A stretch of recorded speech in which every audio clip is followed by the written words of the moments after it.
Bienvenue dans cette vidéo. Aujourd'hui je vais te présenter notre 2 chevaux fourgonnette. Alors ne t'attends pas à un aménagement avec des meubles à tiroirs coulissants, un lit double ou encore un frigidaire. D'une part parce que la 2 chevaux est vraiment un véhicule qui force au minimalisme. On ne peut pas trop le charger, c'est un petit espace. Et puis elle est spécialement préparée pour le Sahara, c'est-à-dire qu'elle a une grande autonomie en carburant et en eau. Et du coup l'aménagement derrière est assez restreint. Alors c'est une 2 chevaux 4 roues motrices, mais on ne te parlera pas de la transformation dans cette vidéo, c'est un peu long.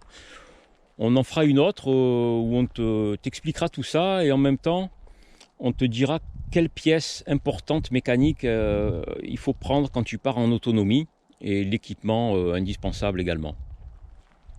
Voilà, on te montrera aussi les renforts qu'on a fait sur le véhicule, parce que quand tu pars au Sahara, ça fait quand même pas mal souffrir le châssis et tout ce qui est train roulant. Donc on te montrera les petits renforts à réaliser.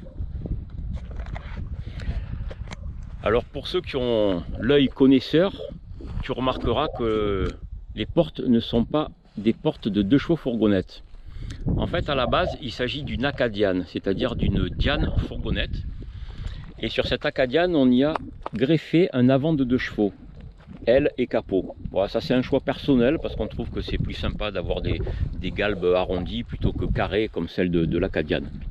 Du coup, Acadiane plus de chevaux, ben, dans le monde de schiste, on appelle ça une Acaduche. Voilà. Alors je vais commencer par te montrer les pneus.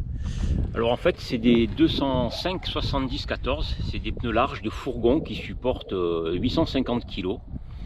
Donc dans le sable c'est parfait, c'est une très grande largeur et quand tu les dégonfles à 800 grammes, tu peux rester, que ce soit des cailloux ou du sable, tu restes à cette pression là, tu n'as pas besoin de tout le temps dégonfler et regonfler quand tu arrives ou quand tu sors du sable.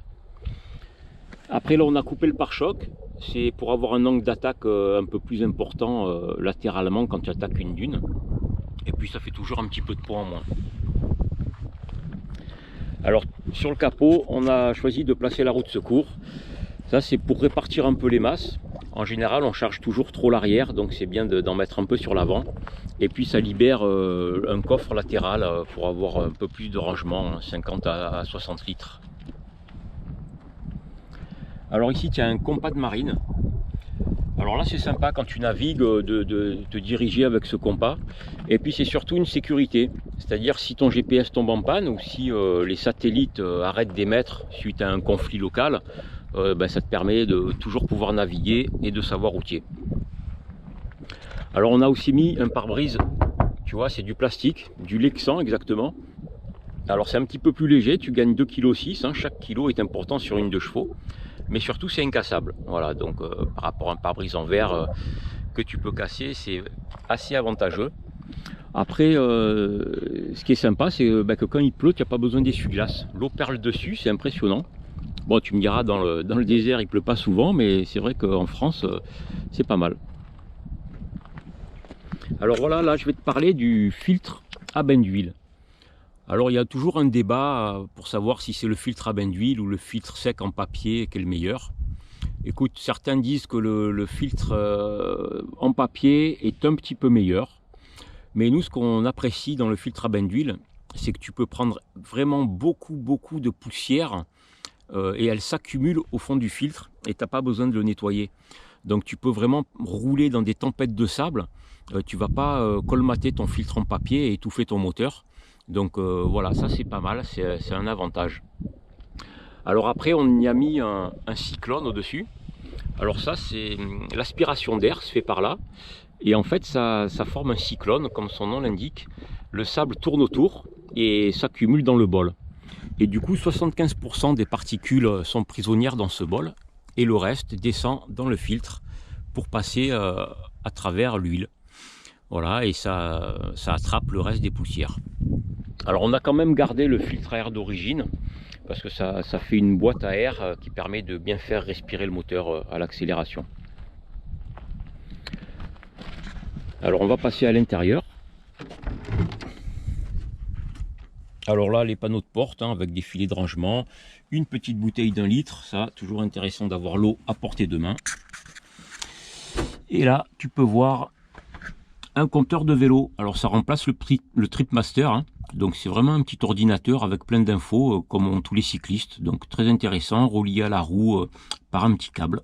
Donc tu mets le diamètre de ta roue au centimètre près et tu as vraiment des bonnes infos.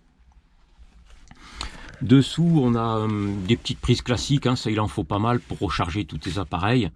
Donc on a de l'USB rapide en QC3, une prise pour l'allume-cigare. Et là, il y a également un petit voltmètre. Voilà, là la batterie est à 13. Alors en dessous, on a l'extincteur. Donc ça aussi, hein, il faut vraiment en avoir un si jamais tu as un petit début d'incendie dans le compartiment moteur. Ça permet de l'éteindre et de limiter les dégâts. Alors là, c'est le support pour la tablette, pour la navigation. Voilà, avec une carte et la position de ta voiture en permanence pour savoir où tu es. Dessous, on a ce petit appareil. C'est un autotool, ça s'appelle. En fait, c'est relié au satellite. Et ça te donne, bon, ben là, c'est ta vitesse. Tu as plusieurs écrans. Là, il y a vitesse, altitude, ta direction. Ça, c'est l'heure, le jour, etc. Ça te donne kilomètre-heure, le temps de route, la distance parcourue journalière. Et tu as un petit voltmètre pareil. Ça, c'est l'inclinomètre. Et ça, c'est un peu tous les satellites que tu captes. Voilà. Donc, c'est un petit appareil qui est intéressant également. Là, on retrouve encore une série de branchements USB. Voilà, avec un autre petit voltmètre. Et puis là, un petit rangement dessous qui permet de mettre un peu tout le bazar. Voilà. Au plafond aussi, on a des petits filets de rangement. Alors sous les sièges, ben c'est là où on met un peu le matos qui est lourd, comme certaines pièces détachées, pas toutes, les plus lourdes disons, et la caisse à outils. Alors là sur le côté, on a deux coffres qui font à peu près 60 litres. Donc ça nous permet d'avoir pas mal de rangement. Et les plaques de désensablement, donc elles sont elles accrochent pas mal quoi. C'est pour ça que tu vois sur celle du bas on a mis un tapis de sol pour pas que les éventuels gens qui passent à côté se fassent mal. Alors on a enlevé les vitres de côté pour mettre de l'aluminium. Ça nous fait quand même gagner 9,2 kg sur les 4 vitres. Alors on va passer à l'arrière. Voilà, donc les portes, on retrouve des petits rangements classiques. Là, on a nos deux malles principales, des malles étanches. Une pour les habits et tout ce qui est électronique, ordinateur, caméra, appareil photo. Et celle-là, c'est plus pour tout ce qui concerne la cuisine et la nourriture. Alors sur le côté, là, on a un filet de rangement avec le matériel de couchage, les duvets, les grosses vestes, les oreillers, voilà, tout est là. De ce côté, ça, c'est les lits de camp. En général, on dort sur des lits de camp quand on est dans les pierres, sinon généralement dans le sable, ça le fait très bien. Et ici, c'est l'emplacement où on met l'eau. Alors ça, on l'enlève quand on part dans le désert. Il n'y a que de l'eau, on met à peu près 70 litres d'eau et d'autres rangements sur le côté. Et là, la grosse caisse que tu vois, c'est le réservoir d'essence. Donc il fait 360 litres. Voilà, tu comprends que quand on a mis l'essence et l'eau, il ne reste pas beaucoup de place. Alors néanmoins, au plafond, hop, on a un petit matelas en mousse, tu vois, qui fait 15 cm d'épaisseur et qui permet de dormir dans la voiture. Mais c'est assez exceptionnel, hein. C'est vraiment s'il y a un énorme orage avec du vent et qu'on ne peut pas se mettre dehors.